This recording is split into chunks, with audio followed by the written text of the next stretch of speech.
नमस्कार, DJ news के खास कार्यक्रम चुनावी चौपाल में आप सभी का बहुत बहुत स्वागत है। मैं हूं अभिषेक मिश्रा। चुनावी चौपाल के माध्यम से हम आप तक मध्य प्रदेश की पूरी 29 लोकसभा चुनाव से जुड़ी जानकारियां पहुंचाने का प्रयास कर रहे हैं। और आज हम जिस जगह पर मौजूद हैं उसका अपना एक राजनीतिक महत्व है, उसका एक अपना धार्मिक महत्व है और उसका अपना एक सामाजिक महत्व भी है। जी हाँ, हम इस वक्त मौजूद हैं खंडवा लोकसभा सीट पर। बेहद दिलचस्प राजनीति है यहाँ की, लेकिन उससे पहले हम जान लेते हैं कि आखिर खंडवा का महत्व क्या है। खंडवा का धार्मिक महत्व बेहद खास है और एक मान्यता है कि यहाँ पर भगवान श्री राम सपत्नीक वनवास के समय आए थे और यहाँ पर उस समय खांडव वन के नाम से ये जगह प्रसिद्ध हुई थी, क्योंकि सीता माता को प्यास लगने पर राम भगवान ने यहाँ पर अपने बाण से भूमि का छेदन किया था और एक कुएं की उत्पत्ति हुई थी। धीरे धीरे खांडव वन खंडवा के नाम से प्रसिद्ध हुआ और आज हम सभी खंडवा को इसी नाम से जानते हैं। और बात यदि राजनीतिक पृष्ठभूमि की करें तो यहाँ पर अब तक 13 बार लोकसभा के चुनाव हो चुके हैं, जिसमें 7 बार भारतीय जनता पार्टी ने जीत का परचम ले रहा है, जबकि 6 बार कांग्रेस ने यहाँ पर जीत दर्ज की है। और अब बीजेपी का ये प्रयास है कि यहाँ से जीत के कदम को एक और आगे बढ़ाया जाए, जबकि कांग्रेस ये चाहती है कि साथ-साथ करके बराबरी की जाए और एक बार फिर जीत हासिल की जाए। हमारे साथ यहाँ पर खंडवा से जुड़े तमाम अतिथिगण मौजूद हैं। विधायक देवेंद्र वर्मा जी हमारे साथ मौजूद है, जो भारतीय जनता पार्टी की आवाज बनकर हमारे साथ मौजूद है। सुनील जैन जी है, प्रवक्ता हैं। उसके साथ साथ कांग्रेस की यदि बात करें हम तो कांग्रेस के इंद्र जी हमारे साथ मौजूद हैं, जो कि शहर अध्यक्ष है, और साथ ही साथ रियाज हुसैन है, जो वरिष्ठ कांग्रेस के नेता हैं। और तमाम मातृशक्तियों के साथ साथ यहाँ पर तमाम खंडवा से जुड़े अलग अलग विचारधाराओं से जुड़े लोग मौजूद हैं। किसान मौजूद हैं, क्योंकि सबसे महत्वपूर्ण भूमिका मध्य प्रदेश की राजनीति में उन्हीं की होती है। हमारा प्रयास है कि सभी से बात करें और जानने का प्रयास करें आखिर कि इस बार ऊंट किस करवट बैठ सकता है। सर, सबसे पहले मैं आपसे एक सवाल करना चाहूंगा। देवेंद्र वर्मा जी से मैं बात करना चाहूंगा। सर, दिया तले अंधेरे जैसी स्थिति है, क्योंकि नर्मदा समीप है, ताप्ती नदी समीप है, उसके बावजूद खंडवा जैसा इलाका जहां पर भारतीय जनता पार्टी को ऊपर से नीचे तक लोगों ने पूरी तरीके से ताकत दी, लेकिन जल की समस्या अभी भी बरकरार है। जब हम यहां से खंडवा इंदौर पहुंच रहे थे तो तमाम लोग एक एक डब्बे पानी के लिए लाइन लगाकर बैठे हुए थे। क्या यही विकास है? कोई समस्या नहीं है। पूरे निमाड़ का विकास भारतीय जनता पार्टी के नेतृत्व में हुआ है। एक एक गांव में हमने सिंचाई के लिए हो कि चाहे पेयजल के लिए पानी पहुंचाया है। पूरे मध्य प्रदेश में सबसे सिंचित जिला, जहां पर 3000 करोड़ रुपए की जल की परियोजना हमने स्वीकृत कराई है। पेयजल के लिए हमने नर्मदा जल योजना जैसी 150 करोड़ रुपए की नल जल योजना हम लेकर आए हैं। इस प्रकार की तमाम योजनाएं, विकास की योजनाएं भारतीय जनता पार्टी के नेतृत्व में हुई है। ऐसा किसी भी क्षेत्र में नहीं है जिस क्षेत्र में विकास नहीं हुआ। हमने सभी क्षेत्रों में विकास करने का काम भारतीय जनता पार्टी ने करा और आने वाले समय में भी निश्चित रूप से भारतीय जनता पार्टी, हमने देखा कि यहाँ पर हम लगभग खंडवा जिले की सभी सीटें जीते हैं और आने वाले समय में एक बार पुनः भारतीय जनता पार्टी का कमल खेलेगा। लेकिन सर, उसके बावजूद ऐसी स्थिति क्यों है कि पानी के लिए लोग लाइन में लगे हुए दिख रहे हैं? यहाँ पर तमाम लोगों से बात की तो उनका कहना कि जो नर्मदा जल योजना थी उसमें जमकर भ्रष्टाचार हुआ, लोगों को सपने अलग दिखाए गए, जबकि जमीनी हकीकत कुछ और ही। और अभी लगातार पाइपलाइन फट रही है, लोग पानी को मोहताज है, जबकि पानी जो है व्यर्थ में बह रहा है। मैं आपके माध्यम से इस पूरी कांग्रेस को चैलेंज करता हूं, अगर भ्रष्टाचार हुआ है तो जहां आपकी प्रदेश सरकार है जाकर जांच कराए। मैं आपके इस मंच के माध्यम से इनको निवेदन करता हूं। और साथ ही साथ इनके जहां पर जिस स्टेट में राज्य में इनकी सरकारें हैं, जहां भी सरकारें हैं 8-8 दिन में नल दे रहे हैं। खंडवा शहर है, भर गर्मी में भी हम प्रतिदिन पेयजल उपलब्ध करा रहे हैं। और पेयजल के साथ साथ जहां पेयजल की उपलब्धता नहीं है वहां ट्यूबवेल से या इस प्रकार से दे रहा है। इनके समय में यहाँ पर टैंकरों से जल बटता था, आज शहर में किसी प्रकार का टैंकर नहीं चल रहा है। हम नल जल योजना के माध्यम से प्रत्येक घर में जल उपलब्ध करा रहे हैं। किसी प्रकार की व्यवस्था नहीं है। गर्मी है, कुछ थोड़ी बहुत दिक्कतें हो सकती है तो वो दिक्कतें दूर कर हम पेयजल उपलब्ध करा रहे हैं। इस प्रकार की कोई समस्या हमारे शहर में या ग्रामीण क्षेत्र में नहीं है। प्रवक्ता मौजूद है भारतीय जनता पार्टी के। जैन साहब, नंद कुमार चौहान जी 5 बार सांसद बन चुके हैं यहाँ के और एक बार फिर पार्टी ने उन्हें मौका दिया है। आपको क्या लगता है कि जिस तरह की उपलब्धि हासिल की जानी थी उन्होंने की है, क्योंकि 5 बार जनता ने जीता है? निश्चित तौर पर लगातार जनता ने जिस प्रकार नंद कुमार सिंह चौहान पर विश्वास किया था, लगातार उनको सांसद बनाया है। वो इसलिए बनाया है कि उन्होंने कुछ करा है। जनता यूं ही नहीं चुन लेती किसी भी सांसद को। एक बार यदि मान लो 5 साल काम में करा तो जनता बाहर कर देती है, लेकिन यदि 5 बार वो लगातार जीते हैं तो कहीं ना कहीं उनकी उपलब्धियां है। हम देख रहे हैं कि जिले के अंदर और संसदीय क्षेत्र में बिजली का हब बना, मतलब हिंदुस्तान में सबसे बड़ा यदि बिजली का उत्पादन हो रहा है तो वो खंडवा जिले के अंदर हो रहा है। नंद कुमार कुमार सिंह चौहान के प्रयासों से हो रहा है। मेडिकल की सौगात मेडिकल कॉलेज की सौगात बड़े बड़े शहरों में नहीं होती है। हमारे प्रभारी मंत्री भारत जी जैन थे, वो बोलते थे मेरा इतना बड़ा उज्जैन शहर है, लेकिन मैं प्रभारी जिले में मेडिकल कॉलेज की सौगात मिली है वो सांसद नंद कुमार सिंह चौहान के 500 करोड़ रुपए का मेडिकल कॉलेज, जिससे कि दिल्ली और बॉम्बे और मद्रास जैसी बड़ी बड़ी बीमारियों का इलाज खंडवा में संभव हो सकेगा। वहीं पर सिंचाई क्रांति, पानी क्रांति को लेकर कम से कम करोड़ों रुपए की योजना है प्रदेश के मुख्यमंत्री शिवराज सिंह चौहान ने नंद कुमार सिंह चौहान के प्रयासों से दिए। आने वाले समय में यह पूरा संसदीय क्षेत्र पंजाब बनेगा और यहाँ पर 24 घंटे हर किसान पानी से भरपूर होगा और हर खेत में 24 घंटे और 12 मासी फसल पैदा होगी। कांग्रेस शहर कांग्रेस अध्यक्ष हमारे साथ मौजूद है। सर, आपने सुना विकास के तमाम दावे एक बार फिर यहाँ पर किए गए हैं। भ्रष्टाचार का मुद्दा आप लोगों ने बड़ा पुरजोर तरीके से उठाया था। अब सरकार में आप वाजिब बात की यहाँ पर कि सरकार में हो तो जिनको आरोप लगाया था उनको सजा दिलवाने की जवाबदारी भी तो आपकी है। सरकार में है, इसलिए हमें ज्यादा बोलने की जरूरत नहीं है। नहीं, ज्यादा जरूरत है, सरकार में ज्यादा जरूरत होती है सर, सरकार में तो ज्यादा जरूरत। मैं इनकी एक एक बात का जवाब दूंगा। पहले तो विधायक जी की बात का जवाब दे रहा हूं मैं कि विधायक जी हमें ये बता दें कि नर्मदा जल योजना कहाँ है, नर्मदा जल योजना कहाँ है। नर्मदा जल योजना में जो करोड़ों रुपए का भ्रष्टाचार हुआ है, महापौर जी कहाँ है, महापौर जी क्यों नहीं आया? हम उनसे पूछते हैं महापौर जी कहाँ है भैया। मैं जिला अध्यक्ष जी से पूछना चाहता हूँ, विधायक जी से पूछना चाहता हूँ कि श्रीमान विधायक जी आप 4 बार के विधायक है, विकास एक आधा तो गिना दो, एक विकास गिनाओ। हमें कुछ बोलने की जरूरत नहीं है। प्रदेश में हमारी सरकार बनी है और हम हमारे देश की जनता से उम्मीद करते हैं कि आने वाले लोकसभा चुनाव में भी हमारी सरकार बनेगी और माननीय राहुल गांधी जी देश के प्रधानमंत्री बनेंगे। ऐसे फर्जियों के चिल्लाने से कुछ नहीं होता है। ये जुमलेबाज सरकार है, इनका काम है जोर से बोलो, झूठ बोलो, हमें बोलने की जरूरत नहीं है। कांग्रेस पार्टी वचन देती है जो पूर्ण करती है। वचन पत्र में साथ में लाया हूं। अभी ये क्या घबरा रहे हैं? इन्हें बोलने की जरूरत नहीं है। इनमें सुनने की क्षमता नहीं है। देखो, सुनने की क्षमता नहीं है इनमें, ये अभी जो घोषणा हमारे माननीय कमलनाथ जी ने की है, ये घोषणा पत्र में साथ में लेकर के आया हूँ। अभी ये घोषणा पत्र देख करके अभी इनके सीएम बीमार हुए, अब इनके पीएम बीमार हो जाएंगे। ये घोषणा पत्र है और नहीं हो जाए तो इंदु ठाकुर इस्तीफा दे देगा शहर अध्यक्ष से। ये एक भी बात करके दिखाए मेरे सामने कितना फर्जीवाड़ा है, ये तो अब हम दिखाएंगे। अब दिखाएंगे सर। खंडवा एक महत्वपूर्ण सीट है, 8 विधानसभा क्षेत्र यहाँ पर आते हैं, लेकिन यहाँ देख रहे हैं कि राष्ट्रीय राजमार्गों से नहीं जुड़ पाया है। खंडवा रिंग रोड यहाँ पर नहीं है, परिवहन के जो साधन होने थे वो पर्याप्त नहीं है और यही वजह है कि बेरोजगारी भी यहाँ पर बहुत ज्यादा आलम देखने को मिल रहा है। मूलभूत सुविधाओं के अभाव में इंडस्ट्रियां नहीं आ पा रही है। युवाओं से हमारी चर्चा हुई, रोजगार का मुद्दा बहुत मैटर करता है। आप लोगों को नहीं लगता कि कहीं ना कहीं इस विषय में देखना चाहिए? ये लोकसभा चुनाव है और ये लोकसभा चुनाव हमारे छोटे मुद्दे पे नहीं, हम बात करें राष्ट्रीय मुद्दों पर। ये घोषणा कर रहा है कि देश से कोई गद्दारी करेगा तो हम उस पर गद्दारी के कानून नहीं लगाएंगे। ये उन लोगों का समर्थन करते हैं जो कहते हैं कि देश के टुकड़े होंगे इंशाअल्लाह इंशाअल्लाह। ऐसी पार्टी का समर्थन उनके कांग्रेस के राष्ट्रीय अध्यक्ष कर रहे हैं। मेरे कहने का तात्पर्य ये है, इन्होंने घोषणा करी थी हम कर्जा माफ करेंगे, आज 2,000 और 1,000 1,500 रुपए इन्होंने कर्जे माफ करा। इस प्रकार की झूठी घोषणाएं करने का काम, देश की जनता को बरगलाने का काम इन्होंने करा है। और विकास की बात करें तो अगर हम कहें कि मध्य प्रदेश जो बीमारू राज्य था, विकास की श्रेणी में हम अव्वल लाने का काम करा। 5 बार कृषिकर्मण अवार्ड मिला है हमारे मध्य प्रदेश को, चाहे सड़क हो, बिजली में। ये सवाल मैं इधर भी आके आना चाहता हूं क्योंकि यहाँ पर कृषि से जुड़े कौन कौन लोग हैं? जी हाँ, जो कर्ज माफी की तमाम बात हुई उसके मामले में आप लोगों का क्या कहना है कि वाकई में कर्ज माफ हुआ? कर्ज माफी जो है कांग्रेस पार्टी ने अपने घोषणा पत्र में कहा था सभी किसानों को कर्ज माफ होगा।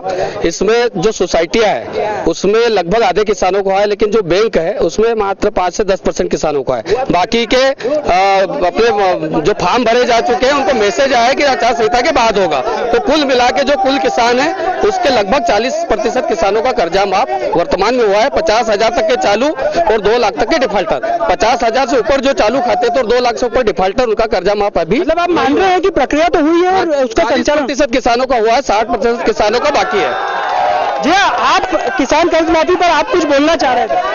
किसानों की कर्ज माफी सिर्फ धोखा है। एक किसान बताए जो 2 लाख रुपए जिसका कर्ज माफ हुआ हो, सिर्फ इसके 3 लाख का है, उसको 2,000 रुपए दे दिए। 25,000 वाले किसान के से माफ कर दिया, 2 लाख की कर्ज माफी कहाँ है? और एक नया दूसरा लॉलीपॉप दिया है, 72,000 माफ करेंगे। ये इनके घर से लाएंगे? सब जमानत पे घूम रहे हैं, घर से लेके आएंगे 72,000? ये घर से देंगे क्या? जनता को लूट कचोट करके जनता को सिर्फ झूठे वादे। गरीबों को मृत्यु सहायता 6,000 मिलती थी, वो तक कांग्रेस सरकार ने आके बंद कर दिए। अभी आप देखेंगे जो मृत्यु सहायता में मिलते थे, कोई गरीब मर जाता था उसका अंतिम संस्कार के लिए 5,000 रुपए सरकार देती थी। तो ये सरकार ने आते से उस 5,000 रुपए पे रोक लगा दी। 2 लाख रुपए का उसके मृत्यु उसके बाद में श्रमिक पंजीयन में मिलता था, 2 लाख रुपए बंद कर दिया। जितना भी मध्य प्रदेश सरकार में, जो पिछले सरकार ने जितनी योजना बनाई थी, सब योजना धीरे धीरे बंद करते आ रहे हैं, गरीबों का आसरा छीनते आ रहे हैं और बोल रहा 72,000 की सहायता देंगे। तो कौन सा 72,000 दे देंगे? आप देखते जाइए, इन लोग बोलते हैं। और मैं थोड़ी आपकी जो बात है मैं इधर सवाल करना चाहूंगा। आप लोग यहाँ पर तमाम पैम्पलेट्स लेकर मौजूद है, क्या बताना चाह रहे हैं आप इसके माध्यम से? साहब, मैं सबसे पहले तो ये बताना चाहूंगी, ये लोग अभी जो बीजेपी के लोग अपना विकास की बात कर रहे थे, मैं सिर्फ इनसे ये कहूंगी, अभी कांग्रेस में बहुत सारे प्रश्न चिन्ह इन्होंने उठाए कि जो खुद समस्या बने बैठे हैं वो हमें समस्या बताते हैं, जो खुद समस्या बने बैठे हैं वो हमें समस्या बताते हैं।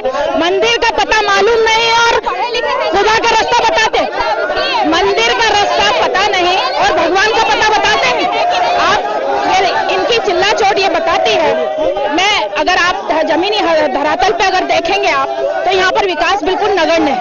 नगण्य इसलिए है कि पर्याप्त पानी नहीं। ये विधायक महोदय कह रहे थे कि पानी हम पर्याप्त दे रहे हैं। मैं आज खुद 4 दिन में पानी भर के आई हूँ। महिला सुरक्षा को लेकर खंडवा में क्या स्थिति है? देखिए, मध्य प्रदेश में पहले नंबर पे रहा है हमारा देश महिलाओं को सुरक्षा के लेके। कितने रेप कितने हुए हैं, क्या काम किया है हमारे देश ने, प्रदेश ने? कुछ भी नहीं। खंडवा में तो कुछ भी नहीं हुआ। सबसे बड़ा मुद्दा बेरोजगार, सबसे बड़ा मुद्दा है। आज इंसान क्या कमाए और क्या करे, महिलाओं के लिए सबसे बड़ी दिक्कत है।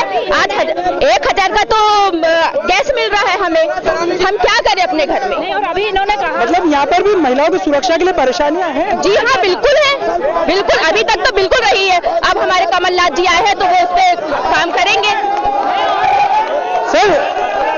सर आपसे सवाल पूछना चाहूंगा कि राष्ट्रवाद के आड़ में बुनियादी समस्याओं को भुलाया तो नहीं जा सकता? राष्ट्रवाद की समस्या नहीं, मेरा सवाल है कि राष्ट्रवाद नहीं बुलाया। राष्ट्रवाद में हम भारतीय जनता पार्टी के राष्ट्रवादी बात करेंगे और हकीकत में करेंगे। राष्ट्रवादी मुद्दा क्यों नहीं है? इस देश के लिए, सुरक्षा के लिए, इस देश के अस्मिता के लिए, इस देश के उसके लिए, देश की महिलाएं तो आरोप लगा रही है सुरक्षा नहीं। महिलाएं यदि देश की सुरक्षा के आरोप लगा रही है तो बड़ा दुर्भाग्य की बात है। कांग्रेस की महिला सशक्तिकरण इस बात को मंजूर नहीं कर रही है कि देश में सुरक्षा व्यवस्था होना चाहिए। नर्मदा जल योजना पर आप क्या कहें? आपसे ये लोकसभा चुनाव है तो लोकसभा चुनाव की जिम्मेदारी आप खुद कराइए। लोकसभा चुनाव के अंदर ये आए थे कि 15 लाख रुपए देंगे, वो कहाँ गए? 2 करोड़ लोगों को रोजगार देंगे, वो कहाँ गए? 370 हटेगी, वो कहाँ गया? अयोध्या में राम जन्मभूमि का मुद्दा आया तो वो कहाँ गया? सवाल ये है कि अभी आप यहाँ आए थे, लोकसभा मुद्दा है तो आप लोकसभा पे इनकी जवाबदेही तय करिए।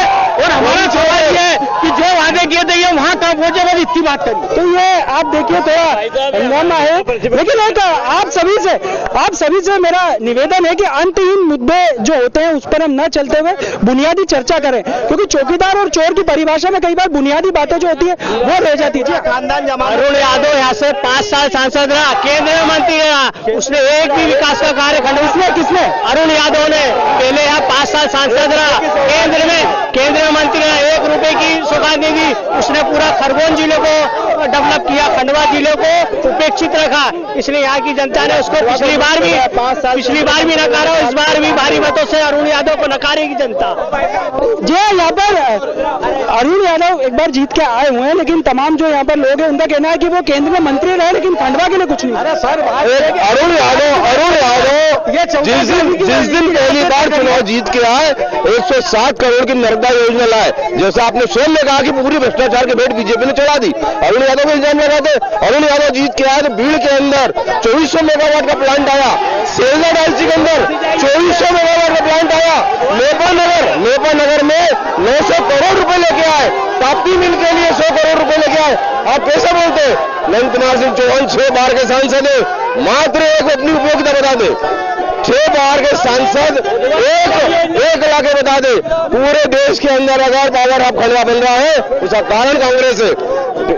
पूरे देश के अंदर अगर कृषि कर्मण अवार्ड अगर मध्य प्रदेश को मिलता है तो उसका कारण कांग्रेस है। कांग्रेस ने पुनासा डैम बनाया, कांग्रेस ने ओंकारेश्वर डैम बनाया, जिसके डैम के बनने के कारण पूरे क्षेत्र का रकबा कृषि प्रधान हुआ है। ये अरुण यादव है। जी हाँ, मैं यहाँ पर इनका कहना है कि 5 बार नंद कुमार चौहान नंदू भैया को जितवाया, 5 उपलब्धियां बताएं।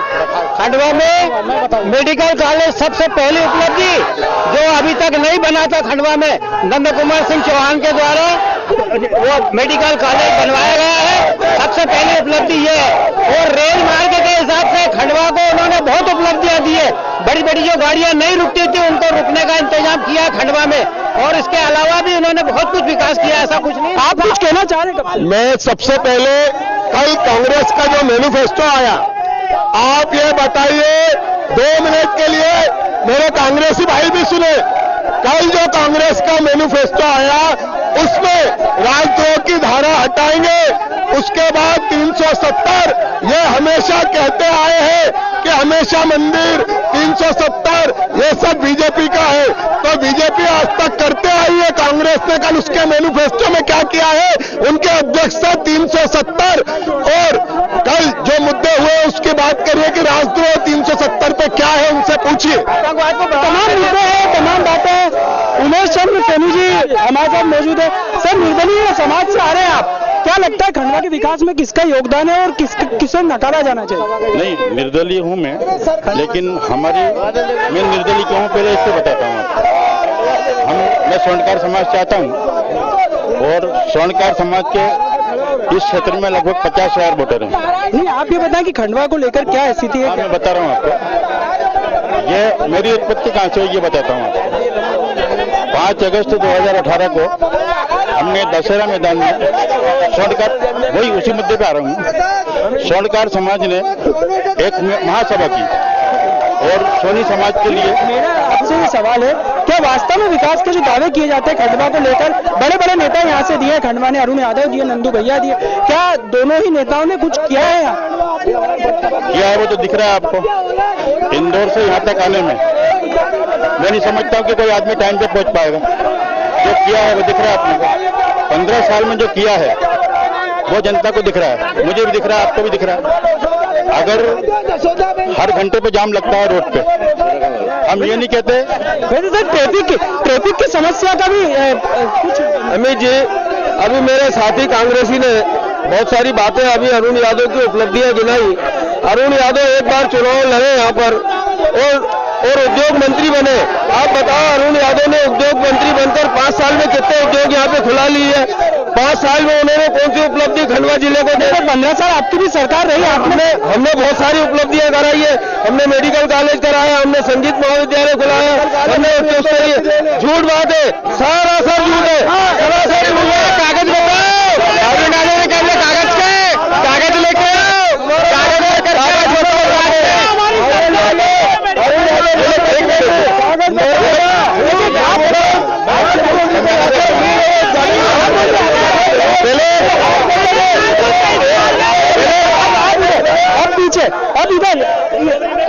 अब इधर जी हाँ, क्या मेरा यह कहना है सिर्फ हमारे बीजेपी के लोगों से कि आप केंद्र में 5 साल रहिए, राम मंदिर का मुद्दा लेके आए, आप गरीब को बोले कि 15 लाख रुपए आपके खाते में आ जाएंगे, क्या आ गया उनके खाते में? फिर ये कहते हैं अब चौकीदार चोर का मुद्दा लिया है, उन्होंने उनका मेन पॉइंट बना लिया चौकीदार, पहले चाय को बना लिया। तो विकास कहाँ गया तुम्हारा? बेरोजगारों को रोजगार मिला नहीं मिला, फिर ये आ गए रोबे, यही फितरत बने। अभी देखो यहाँ पे ये गौ माता को यहाँ पे क्या बोल रहे थे? गौ माता को ढोर बोल रहे हैं। माननीय नंद कुमार सिंह सांसद जी से पूछना चाहता हूं कि आपने 25 साल में क्या किया, कितने विकास किए, कितनी योजनाएं लाई आपने, कितने रोजगारों को रोजगार दिया आपने, क्या किया? इन्होंने 25 साल में सिवाय झूठ बोला है सर, इन्होंने कुछ नहीं काम किया। इस बार उनको हराना हमारा लक्ष्य, एक एक बच्चा उनके खिलाफ काम करेगा। इन्होंने सारी बेरोजगारी नंद कुमार सिंह चौहान ने 25 साल में किया है। इस बार मैं कहता हूँ भैया, एक मिनट, विधायक जी ने जितनी बात करी विकास की, ये हो गया, वो हो गया, उत्पादन हो गया बिजली का, खंडवा क्यों पिछड़ा है? नीति आयोग ने पिछड़ा क्यों रखा? गोद लेना पड़ा खंडवा जिले को, उनको पूछो ना पिछड़ा क्यों है नीति आयोग में? यही बात भाई साहब, आखिर इतना जब जनता ने बीजेपी को दिया है सब कुछ ऊपर से नीचे तक, फिर भी खंडवा पिछड़ा इलाके में क्यों? कौन बोल रहा है पिछड़ा इलाके में? कौन आरोप लगा रहे? इनका काम है झूठे आरोप। सबसे ज्यादा विकास कार्य 500 करोड़ रुपए का मेडिकल कॉलेज, 500 करोड़ की जाबर पूरे शहर के अंदर, पूरे खंडवा जिले के अंदर पूरी जल क्रांति लाए। 500 बेडों का हॉस्पिटल बन रहा है, यहाँ पे विकास की गंगा भाई है। ये सिर्फ सूखे में नाव चला रहे हैं 20 साल से खंडवा के अंदर। इन्होंने गौ माता को ढोर बोला, अभी अपमान किया इन्होंने, गौ माता को ढोर बोला। और माननीय विधायक जी से पूछे मीटर लगना चाहिए कि नहीं? इन्हीं के मुख्यमंत्री ने घोषणा करी थी कि मैं शिवराज मीटर नहीं लगने दूंगा, मगर घर घर मीटर लगवाए विधायक जी और महापौर जी ने मीटर लगाए। किसान संघ से सुभाष पटेल जी हमारे साथ मौजूद है। पटेल साहब, कर्ज माफी एक ऐसा मुद्दा रहा जिसके आधार पर कांग्रेस ने 3 राज्यों में सरकार बनाई। जमीनी स्थिति क्या है? क्या वाकई में जो 100 दिन की सरकार है उसने किसानों के लिए कर्ज माफी की है?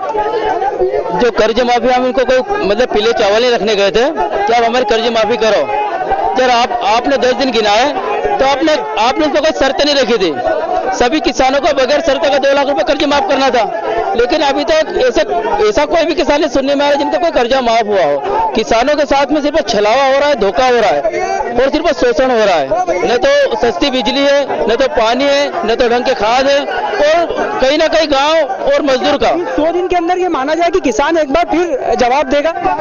किसान तो जरूर देगा, परंतु मेरा ये निवेदन है कि जितने भाजपा वाले यहाँ बैठे हैं, एक बापू की कुटिया, आप इंदौर रोड पे अभी आपने देखा होगा गार्डन टाइप का बापू की कुटिया है, उसी में इन्हीं के लोग, भारतीय जनता पार्टी के लोग ये कह रहे थे कि नंदू भैया का दिन भरा गया है। भारतीय जनता पार्टी के कार्यकर्ताओं ने बैठक करी, इनमें इनके पूर्व मंत्री के भी कुछ लोग थे, सारे लोग थे, और एक ही बात कर रहे थे कि नंद किशोर चौहान को हराना है क्योंकि खंडवा में कोई विकास नहीं हुआ है। और ये जो कह रहे हैं कि किसानों का कर्जा माफ नहीं हुआ है, सबसे पहले फॉर्म इनने भरा है। यदि इनको यकीन नहीं है तो फॉर्म क्यों भरा?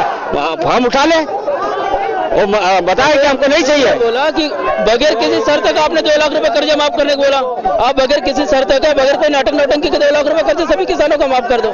ये अभी लोकसभा चुनाव में, क्योंकि खंडवा में 76% ग्रामीण इलाका, बाकी 23% जो बचा हुआ शहरी इलाका, तो ऐसे में कर्ज माफी का मुद्दा एक बार फिर क्या नेगेटिव होगा? जिनके खाते में पैसे आ गए या चुनाव तक आ जाएंगे वो तो संतुष्ट है, जिनके खाते में नहीं आए उनके ऊपर अब यह है कि राजनीतिक दल कैसे उनको समझाते हैं।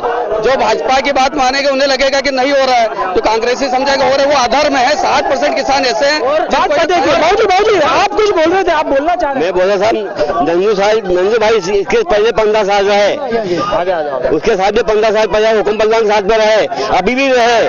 खंडवा कोई विकास नहीं कर रहा है हमने, और उल्टा पानी भी पा दिया, कोई नहीं बोला। इनका बुजुर्ग है, आपकी बात का बड़ा वजन होता है, क्या कहेंगे? वाकई में विकास हुआ किसी का? जरूर का विकास ये खंडवा में हुआ है, जनता का शोषण हुआ उल्टा। बाबूजी आप कुछ कहना चाहेंगे? क्या बुनियादी समस्याएं? राजनीति के बारे में मैं कुछ नहीं बोलता, मेरा कहना यह है के अलावा नीति आयोग भैया एक मुद्दा और है, स्वामीनाथन आयोग। सबसे पहले बीजेपी सरकार जब आई थी सरकार में तो उसने कहा था कि हम स्वामीनाथन आयोग लागू करेंगे, लेकिन आते ही वो अपनी बात से पलट गई। फिर उसके बाद में कांग्रेस भी अभी अपना घोषणा पत्र लेके आई, लेकिन उसने स्वामीनाथन आयोग को पूरी तरीके से खारिज किया है और सिर्फ एक छोटी सी बात रखी है। ये सबसे संवेदनशील मुद्दा है कि किसानों को उनके फसल का भाव नहीं मिल रहा है, उसके बाद भी अगर स्वामीनाथन आयोग पर दोनों पार्टियां पीछे हट रही है, इसका मतलब है कि ये लोग किसानों की तरफ बिल्कुल नहीं देखना चाह रहे हैं। किसानों के साथ अब आपके पास तो कुछ वरिष्ठ पत्रकार हमारे साथ मौजूद है, उनसे चर्चा करना चाहेंगे। वरिष्ठ पत्रकार जय जी हमारे साथ मौजूद है। आप सर, आपसे चर्चा करना चाहूंगा, आप आगे सर सच्चाई। एक मिनट सर, आपसे मैंने 2 बार बात की, आप पत्रकार से बात कर रहे हैं। किसान आए हुए हैं, ये किसानों की बात करते हैं। 64 लोगों के ऊपर अभी यहाँ पर इनने नोटिस भेजे उनसे वसूली करने के लिए।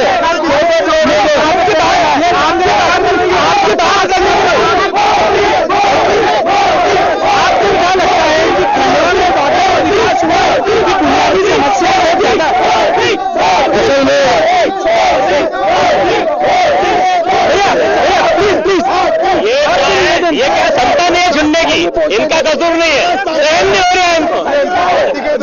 वरिष्ठ पत्रकार जय जी हैं, जय जी से बात कर लेंगे। जय, देखिए आप निष्पक्षता से बताइए क्या बात है। ये खंडवा का दुर्भाग्य है कि मुझे लगता है ये बड़े निराश का चुनाव है। नंदू भैया से बीजेपी के लोग खुशी है और उन लाने से उनकी जनता से इतनी ज्यादा दूरियां बन चुकी है कि दोनों की स्थिति एक जैसी है। गुटबाजी की क्या स्थिति है यहाँ? शर्म पर है। ये चुनाव इस बात को नहीं दिखाएगा कि कौन लोकप्रिय है, कौन ज्यादा अलोकप्रिय है, ये इस पर से चीजें तय होंगी। बहुत बड़ी बात है, दोनों ने निराश किया और दिक्कत ये है कि ये दोनों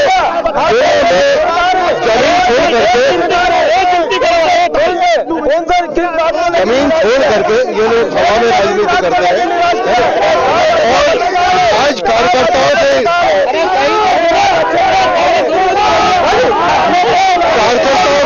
राहुल जनता से इनकी थ्रू जुड़ी हुई है। पिछले 5 साल में खंडवा की प्रेस आप देखिए, मैं वापस आता हूँ जितना भी विकास हुआ है अरुण यादव जी ने किया है। मेडिकल कॉलेज खंडवा के अंदर अरुण भाई ने लाए, नर्मदा योजना अरुण यादव जी ने लाए, उनके कार्यकाल में सारा विकास हुआ खंडवा के अंदर। ये बीजेपी के लोग झूठ बोलते हैं, झट बोलते हैं, बार बार बोलते हैं। और कांग्रेस विधायक पटेल साहब हमारे साथ मौजूद है। सर, सबसे बड़ी बात तो ये है कि यहाँ पर जो आंतरिक गुटबाजी है वो चरम पर है, तो ऐसे में आखिर क्या पैमाना रहेगा? देखिए, कोई गुटबाजी नहीं है। कांग्रेस एक मत पे चुनाव लड़ेगी और परिणाम देगी और निश्चित लोकसभा में कांग्रेस का पर्चा लहराएगा। देखिए, आप जिस तरह से तमाम पानी की यहाँ पर दिक्कत है, बुनियादी समस्या यहाँ पर है, बड़े बड़े नेता खंडवा ने दिए, लेकिन क्या वजह है कि आज भी यहाँ का नागरिक अपने आप को ठगा सा महसूस करता है? देखिए, ये 15 साल का बवंडर फैला हुआ है। अभी हमको केवल मुश्किल से 60 दिन मिले हम लोगों को, इसमें क्या तो समेटे और क्या उसको समझे। 15 साल का बवंडर फैला है, छोटा मोटा बवंडर नहीं फैला है। इसमें हर स्तर पे, मैं भी निर्वाचित होने के बाद गांव में गया, कहीं कुआं गायब, सड़क गायब, तो तुम्हारे पूरे कागजों पे पूरा इतिहास रचा है, मेरे मौके पे कुछ नहीं है। तो अब आप जनता के बीच में किस विजन को लेकर पहुंचेंगे? आप लोग कर्ज माफी को छलावा बता रहे हैं बीजेपी वाले। देखिए, 1,19,000 खातेदार खंडवा में है और उसमें हमने जब अभियान चलाया था पंचायतों के माध्यम से, सोसाइटी के माध्यम से, उसमें हमने ये रखा था कि किसी प्रकार का फर्जीवाड़ा न हो। पिछली बार 72,000 करोड़ रुपए जो माफ किए थे गवर्नमेंट ने, उसमें बहुत सारे फर्जीवाड़े हुए थे। इसलिए हम लोगों ने ये सिस्टम रखा है, ग्राम पंचायत स्तर पर फार्म मंगवाए। तो जब बीजेपी से मैं पूछना चाहता हूं कि 1,19,000 खातेदार हैं, तो 1,19,000 फार्म कैसे भराए? जब आप विश्वास नहीं है तो आप पहली पंक्ति में क्यों गए? आप, मैं पूछना चाहता हूं, कह दो गए आपको विश्वास नहीं है कि आप जनता तक किस बातों को और किन मुद्दों को लेकर पहुंचेंगे? हम लोग हमारा विकास के नाम पे जाएंगे, लोकसभा में वोट मांगेंगे। कांग्रेस जो कहती है वो करती है, और कर्ज माफी हो, चाहे हमारी उन बेटियों के पीले हाथ करना हो या हमारे उस माता बुजुर्ग हर मुद्दे का हमने वचन पत्र में जो दिया है करें और करेंगे। बीजेपी 5 बार से कंटिन्यू यहाँ पर जो रिंग रोड की जो समस्या सबसे बड़ी बात की हमने हाईवे क्यों नहीं माना? 5 बार से चौहान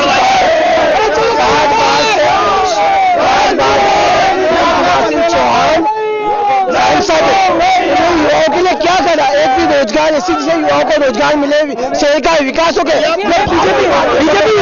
बीजेपी विधायक जी सर, मेरा आपसे सवाल था कि अभी राष्ट्रवाद का मुद्दा बड़ा हावी है, लेकिन हम देख रहे हैं कि प्रधानमंत्री सहित तमाम जो बीजेपी के नेता है नोटबंदी और जीएसटी पर हम कोई बात नहीं कर रहे। तो हम बात करेंगे जीएसटी के माध्यम से हिंदुस्तान में विकास की दर बढ़ी है, हिंदुस्तान में व्यापार करना आसान हुआ है, बिजनेस करना आसान हुआ है, विकास की रफ्तार बढ़ी है। जीएसटी की अगर बात करें तो पिछले 15 सालों से जीएसटी लाने की कोशिश कर रही थी कांग्रेस, नहीं लाई। भारतीय जनता पार्टी जीएसटी लेकर आई है और माहौल बना। मैं चाहूंगा कि आप एक बार कांग्रेस विधायक के साथ में आए, क्योंकि गुटखा की कोई में, और मैं चाहूंगा कि आप कांग्रेस विधायक के पास में आए, कांग्रेस से बात करें। आइए, पटेल साहब आप एक मिनट आप रुकिए, पटेल साहब को इधर बुलाइए, मैं बात आपसे करूंगा, बात करूंगा। और आप यहाँ पर देखिए, आप देखिए आप एक मिनट दोनों, आप देखिए भाजपा और कांग्रेस दोनों के जवाबदार लोग यहाँ मौजूद हैं। आप थोड़ी जगह कीजिए, अब आप लोग थोड़ा शांत रहिए। भारतीय जनता पार्टी का प्रतिनिधि भी विधायक कर रहे हैं और कांग्रेस के प्रतिनिधि भी विधायक कर रहे हैं, अब आप थोड़ी बातचीत हो जाने दीजिए। सर, मेरा वापस से सवाल पूछूंगा आपसे मैं कि क्या वजह है कि आप जीएसटी और नोटबंदी के विषय में भारतीय जनता पार्टी चर्चा नहीं कर रही? जीएसटी के बारे में ये पिछले 15 सालों से जीएसटी लाने की इन्होंने कोशिश करी, इस प्रकार का जीएसटी बनाया कि पूरे हिंदुस्तान में फेल हुआ। भारतीय जनता पार्टी की सरकार बनी, नरेंद्र मोदी के नेतृत्व में मैं उनसे भी बात करूंगा, आप रुकिए तो सर। बाकी सर, आप गुटबाजी भी एक बात है, भारतीय जनता पार्टी की खंडवा राजनीति गुटबाजी से बहुत ज्यादा खबरें आती है बाहर, क्या इस बार एकजुट होकर चुनाव लड़ा जाएगा? भारतीय जनता पार्टी पूरे प्रदेश में, पूरे खंडवा जिले में, हिंदुस्तान में एक है और एक बार पुनः निमाड़ में कमल खिलेगा। हिंदुस्तान में एक बार पुनः देश के प्रधानमंत्री नरेंद्र मोदी जी बनेंगे। और आप जीएसटी की बात कर रहे हैं, जीएसटी लागू करने का श्रेय जाता है भारतीय जनता पार्टी को, नरेंद्र मोदी जी को, जिसके माध्यम से आज पूरे प्रदेश ही नहीं पूरे हिंदुस्तान में बिजनेस करने के साथ साथ आज हमारा देश विकास के टिकट चयन ठीक रहा बीजेपी का, 101% टिकट चयन सही रहा है और 101% भारतीय जनता पार्टी जीतेगी। कांग्रेस की तरफ से लगता है फाइनल है, टिकट चयन ठीक है, टिकट फाइनल है, टिकट हो चुका है और चुनाव लड़ेंगे, दमखम से लड़ेंगे। अरुण यादव जी हमारे निमाड़ के माधव है और अरुण यादव जी में क्षमता है चुनाव जीतने की, इन लोगों ने सहन करने की क्षमता नहीं है। और हमारे राहुल गांधी जी ने यदि अरुण यादव को टिकट दिया है तो हम 101% अरुण यादव से भारी बहुमतों से जीत दिला के जाएंगे। अगर ये बोलते खंडवा में विकास हुआ है, इन्हीं की सरकार में खंडवा जिला पिछड़ा घोषित हो चुका है, इसका जवाब है इनके पास? एक मिनट, ये बेरोजगार बता रहे हैं, आप इनके जूते देखिए, कंपनी के जूते, कंपनी के मोटर, कंपनी की घड़ी पहना है, ये महंगे जूते वाला ये बेरोजगार है। ये कहाँ से बेरोजगार लग रहा है? आप लोग देखिए, तमाम यहाँ पर राजनीति का पारा इतना गर्म है निमाड़ की गर्मी के बावजूद कि तमाम मुद्दे हमारे सामने आ रहे हैं, अलग अलग राय आ रही है, दोनों ही पक्ष अपने अपने दावे यहाँ पर गिना रहे हैं और प्रयास करेंगे हम और लोगों से बात करने को। जी देशद्रोह की धारा को कांग्रेस क्यों हटाना चाहती है? क्या सारे देशद्रोही कांग्रेस में ही है या कांग्रेस देशद्रोहियों की सपोर्टर है? देशद्रोह की धारा को क्यों हटाना चाहती है? बड़ा सवाल है यहाँ पर देशद्रोह की धारा कांग्रेस क्यों हटाना चाहती है? देशद्रोह की कार्रवाई कहीं नहीं हटाना चाहता है, इनसे पूछिए शहर के युवाओं पर कितनों पर बांड और कार्रवाई करिए। बांड और कार्रवाई भी एक देशद्रोह कार्रवाई होती है कि नहीं होती, निर्धार जान कर लीजिए। ये देश के युवाओं पर बांड और कार्रवाई करवा के उनको देशद्रोह मैं महिलाओं से बात करता हूँ। जी हाँ, गृहिणियां, अब एक मिनट, अब आप महिला है, अब आप बात कर लीजिए। महंगाई, महिलाएं सबसे ज्यादा प्रभावित होती है, महंगाई कम हुई या इस बार मुद्दा रहेगी? महंगाई तो इतनी जमकर बढ़ी है, उसके साथ साथ महत्वपूर्ण बात यह है कि गैस की टंकी के रेट बढ़ गए हैं, पेट्रोल के रेट बढ़े तो सारा राशन पानी के रेट बढ़ गए अपने आप ही। तो गृहिणियां तो हर तरह से परेशान हैं। जब से मतलब ये 4.5 साल में जो इतने बड़ी बड़ी बातें करी थी, अच्छे दिन आने वाले हैं, तो अच्छे दिन आने वाले नहीं, अब मोदी जी जाने वाले हैं। आप क्या कहेंगे? मैं तो यही कहूंगी कि हमारे यहाँ ना बेरोजगारी इतनी बढ़ गई है और महंगाई इतनी बढ़ गई है। सबसे मेन जो स्थानीय मुद्दा है ये हमारा है, इस मुद्दे पे बात होनी चाहिए और ये हमारा मुद्दा हल होना चाहिए। हमारे सांसद कितने बार यहाँ रह चुके हैं, विधायक रह चुके हैं, आज तक कुछ नहीं हुआ है। स्थानीय मुद्दों की अगर बात करें हम, क्योंकि ये डिबेट बुलाया गया था, स्थानीय मुद्दों की बात हो, अगर आप देखेंगे तो स्थानीय मुद्दे एक भी बात नहीं कही। स्थानीय मुद्दा था हमारा सड़क का, पानी का। तो पानी आज हमें 3 दिन में मिल रहा है। सड़कों की हालत आप देख सकते हैं, विकास के नाम पे नगण्य है हमारा खंडवा शहर। 25 साल का समय बहुत होता है, यदि एक एक विधानसभा एक भी करते हैं तो मेरे को लगता है कि आज नंदू भैया को हम खुद वोट दे देते, मगर इतना ज्यादा गंदगी इनने फैला रखी। और ये लोग जो इनके पक्षधर बने हुए हैं, मैं इनसे सिर्फ इतना कह रही कि ये जो खंडवा के सगे नहीं हुए, वो देश के सगे क्या होंगे? क्या अपना खंडवा का विकास नहीं करवा पाए? एकमात्र ऐसा घर इनका है जिनको 3 दिन में एक बार पानी मिलता है। एकमात्र ये इनके बच्चे ब्रांडेड कपड़े पहन के ये लोग भारतीय जनता पार्टी वाले हिंदुत्व की राजनीति करते हैं, जबकि खंडवा जिले में सबसे ज्यादा भारतीय जनता पार्टी के लिए हिंदुत्व की राजनीति करते हैं, जबकि सबसे ज्यादा कार्रवाई हिंदू युवकों से भारतीय जनता पार्टी के नेता हिंदू त्योहारों पर अपनी अपनी जगह पर आइए। कुछ भी बोले, जीतेगा तो मोदी। इनसे पूछो सर, अगर इन्होंने विकास किया है तो नोटबंदी के नाम पर, जीएसटी के नाम पर वोट मांग के दिखाए। विधायक महोदय से बात करें। पूछा मैंने, पूछा इन्होंने विकास किया होता खंडवा लोकसभा कांग्रेस का पूरा कैसे भारत से बाहर पार्टी का पूरा परिवार बेल पे हुआ ईमानदारी में भाषण देते फिर रहे, पूरा खानदान तो बेल पे कांग्रेस पार्टी का, सोनिया गांधी, रावत, पूरा खानदान बेल पे कांग्रेस का, ईमानदारी में भाषण देते फिर रहे, ईमानदारी में पूरा खानदान बेल पे जमानत जातिवाद की राजनीति कर रही है हमारी सरकार।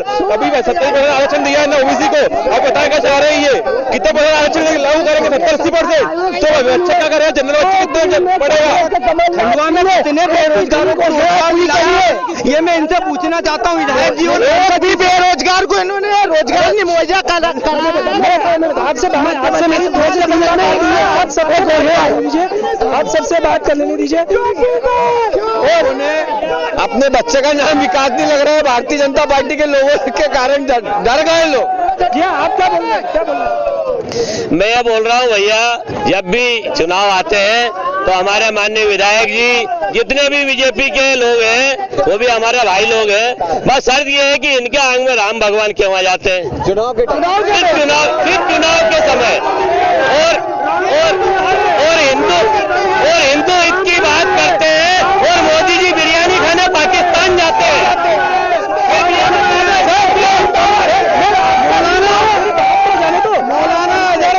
कौन छोड़ के आया था? मैं बात कर रहा हूं, राम मंदिर का मुद्दा भी है यहाँ पे, क्या कहेंगे? क्या चुनाव के बाद राम मंदिर, भारतीय जनता पार्टी राम मंदिर के पक्षकार है और नरेंद्र मोदी जी की सरकार के नेतृत्व में राम मंदिर बनेगा। आज अगर हम कहें कि कांग्रेस को मंदिर जाना सिखाने का काम भारतीय जनता पार्टी ने करा तो भगवान को मानते, भगवान की अहमियत नहीं मानते, आज कर करके एक मंदिर जा रहा है, अपने चुनाव प्रचार की शुरुआत कर रहे हैं। जो घोर नास्तिक होते थे वो आस्तिक हो गए भारतीय जनता पार्टी और नरेंद्र मोदी जी के नेतृत्व में।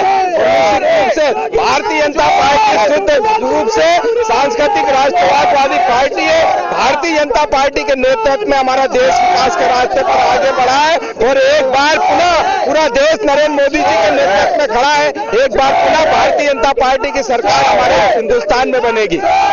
कुछ और लोगों से बात करना, आप बोलिए। आप लोकतंत्र का चौथा स्तंभ है, ये इनकी कोई जरूरत नहीं है। खंडवा की सड़कों पे आप कैमरा घुमा दीजिए, वो क्या है? कौन है? इनसे पूछिए। 20 साल से इनका मेयर है, पानी का पता नहीं, विकास का पता नहीं, और राष्ट्रवाद की बात कर रहे थे अध्यक्ष जी। अजहर मसूद को गंदार कौन छोड़ के आया? कांग्रेस छोड़ के आई क्या गंदार? गोली मारने का राष्ट्रवाद की बात करते हैं। एक मिनट, ये गंदगी की बात हमसे कर रहे हैं, इनके दांत को पान खा करके कहीं पर भी थूक देते। आप मुझे थोड़ा सा बात कर ले लीजिए कुछ और लोगों से। बस अब मेरा एक बोलना है कि 124 से देशद्रोह की धारा जो उन्होंने खत्म की है, भारत के टुकड़े के नारे करने वाले कन्हैया कुमार जिस देशद्रोही नारे के अंतर्गत गिरफ्तार हुआ था, आज उस नारे को, उस देश को तोड़ने वाले नारे की और देशद्रोही धारा हटाकर कांग्रेस क्या साबित करना चाहती है? मेरा एक ही सवाल है कांग्रेस से। दूसरी चीज, मैं सामान्य जाति से हूँ। आज 17 बिंदु अनुसूचित जाति जनजाति आदि के लिए कांग्रेस के मैनिफेस्टो में है, एक भी बिंदु 55 पेज में सामान्य जाति के लिए नहीं है, सामान्य जाति के लिए नहीं है। मैं पूछना चाहता हूं, क्या सवर्णों का वोट कांग्रेस को नहीं चाहिए? ये दो प्रश्न मेरे सीधे कांग्रेस से। तो तमाम मुद्दे हैं, राष्ट्रवाद का मुद्दा भी है, स्थानीय मुद्दे भी है, जिसको लेकर तमाम लोग हमारे सामने भी आ रहे हैं और अलग अलग अपने विचार प्रकट कर रहे हैं। और भी कांग्रेस के विधायक सर, राष्ट्रद्रोह की धारा का मामला अचानक तूल पकड़ लिया है कल घोषणा पत्र जारी होने के बाद। राष्ट्रद्रोह की धारा समाप्त करनी है। राष्ट्रद्रोही धारा कहाँ तूल पकड़ा है? बीजेपी आरोप लगा रही है कि कांग्रेस गलत है, सब सिस्टम से काम चल रहा है, बेतुका चल रहा है। गलत कौन बताओ ना, गलत यहाँ पर भ्रम फैला। बीजेपी तो क्या है, भ्रम फैला, राई का पहाड़ बनाती है, आप सब समझते हैं, इस मामले में माहिर है वो क्या। और ये घोषणा पर ये सवाल पूछो, क्या इस बार स्थानीय मुद्दों पर चुनाव होगा या एक बार फिर केंद्र से जुड़े, राष्ट्र से जुड़े? स्थानीय भी होंगे और केंद्र से भी है, क्योंकि ये देश का बड़ा चुनाव। आप क्या बोल रहे थे? बोले। हाँ सर, मैं ये कह रहा हूँ, आप जो पहले 370 की बात कर रहे सर, मेरे को एक बात समझ नहीं आती कि जब बीजेपी आती है, एक मिनट सर, जब बीजेपी आती है तभी सब दिक्कत क्यों होती है? जब बीजेपी पार्टी आती है जब भी सारी प्रॉब्लम क्यों होती है? और जो सर, जो आप देशद्रोही वाली बात कर रहे हैं ना सर, मेरे को एक बात बताइए, देशद्रोह का गलत इस्तेमाल हो रहा है सिर्फ इस कारण से बोल रहा है राहुल गांधी जी ने। और 370 जो आप कह रहे हैं सर, 370 अगर बीजेपी आती है जब भी सब प्रॉब्लम क्यों होती है? हर जगह बीजेपी को तकलीफ है, बीजेपी केंद्र में है तो बीजेपी को सब तकलीफ है। मतलब हर व्यक्ति प्रॉब्लम में है, दिक्कत में या कोई परेशानी है तो सिर्फ बीजेपी केंद्र में तभी आ रही है सबको दिक्कत। हाँ, कांग्रेस विपक्ष में तो तमाम यहाँ पर मुद्दे हैं। खंडवा में हम लोग मौजूद हैं, यहाँ पर हमारी चुनावी चौपाल लगी। आपने देखा कि तमाम लोगों से हमने चर्चा की, जवाबदार लोगों से चर्चा की, लेकिन अंत में जो एक सार निकल कर आया है वो यही कि इस बार का लोकसभा चुनाव खंडवा सीट के लिए बेहद अहम रहेगा और यहाँ पर दोनों ही राजनीतिक दलों के बीच कश्मकश भरा मुकाबला होगा। राष्ट्रवाद का मुद्दा रहेगा, केंद्र से जुड़े मुद्दे रहेंगे, चौकीदार मुद्दा रहेगा, चोर मुद्दा